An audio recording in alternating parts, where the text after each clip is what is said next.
వైశాఖ మాసం ఎండలు మండుతున్న ఆ వెంకటేశ్వరుని చల్లని చూపు కోసం తిరుమలగిరిలు భక్తజన సంద్రమయ్యాయి. పరీక్షలు ముగిసి వేసవి సెలవులు కావడంతో సామాన్య భక్తుల రద్దీ అనూహ్యంగా పెరిగింది.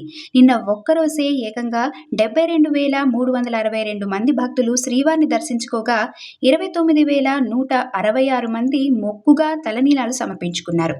భక్తుల కానుకలతో శ్రీవారి హుండీ ఆదాయం 4.05 కోట్లు దాటింది. ప్రస్తుతం వైకుంఠం క్యూ కాంప్లెక్స్ లోని 31 కంపార్ట్మెంట్లు నిండిపోయాయి.